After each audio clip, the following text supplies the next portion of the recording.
Welcome.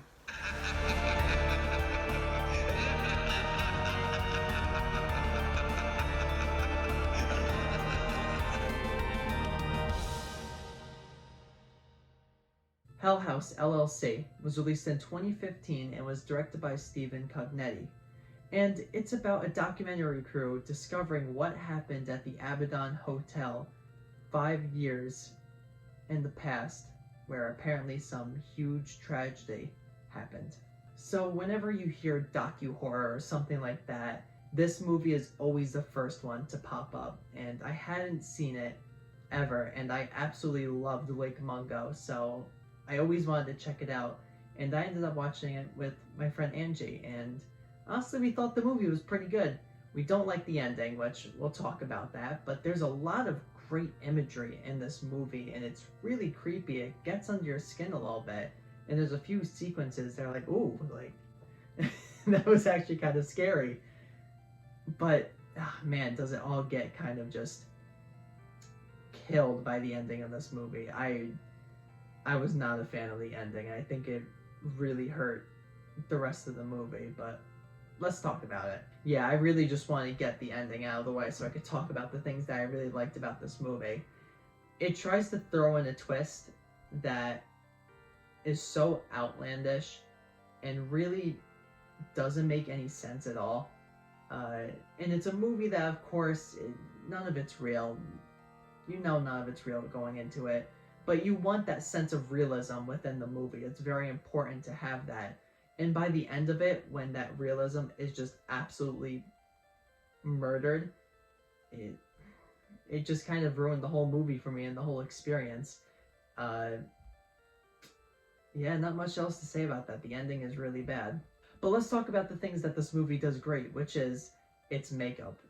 Oh my god, the makeup that these characters wear, and the props team, and the practical effects team. I mean, oh my god, these effects were really good for what I assume a very small budget. I'm not sure what the budget of this movie is, but it just feels like it was a low budget film. You could see it by the way that it's shot. There's a lot of care for every single scene, but there's still that kind of dusted over quality to the movie. Like when you were watching the film, you know, you wanted to wipe the camera a little bit so it wasn't as badly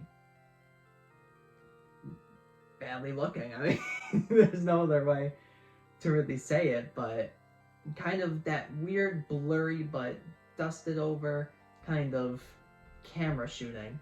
And man, were the effects that they could pull off with that camera work just so excellent. I mean, there's this entity that is really freaking creepy in this movie, and I have a huge fear of clowns. I do not like clowns. I do not like anything involving clowns.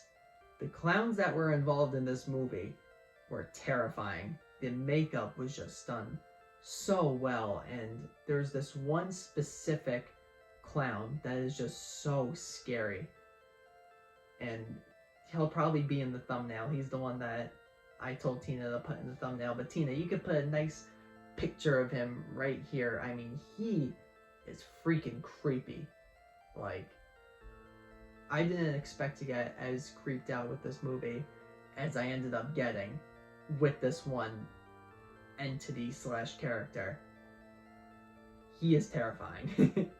Other than that, the acting performances were fine. No real standout star, I really felt. The writing is alright.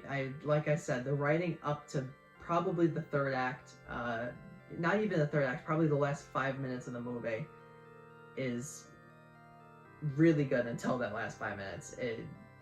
They're really bad, and they kind of ruin it.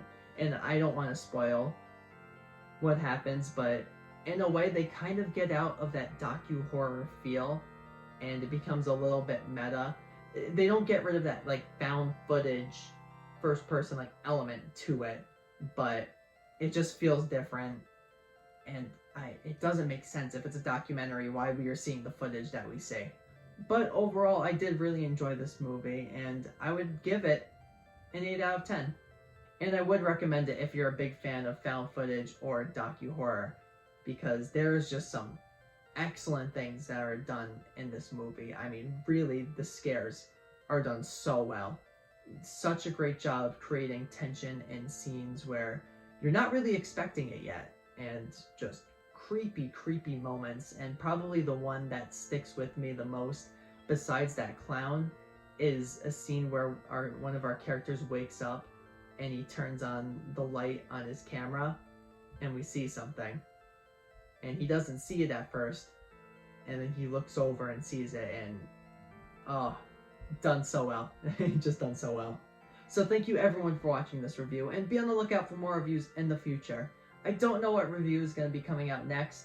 I've been watching Ted Lasso, but they're only releasing one episode a week, so unfortunately you won't be getting any Ted Lasso probably for the next 2 months until the whole series has been fully released. So not sure what I'll be recording next on the channel, but I can tell you it's probably going to be good.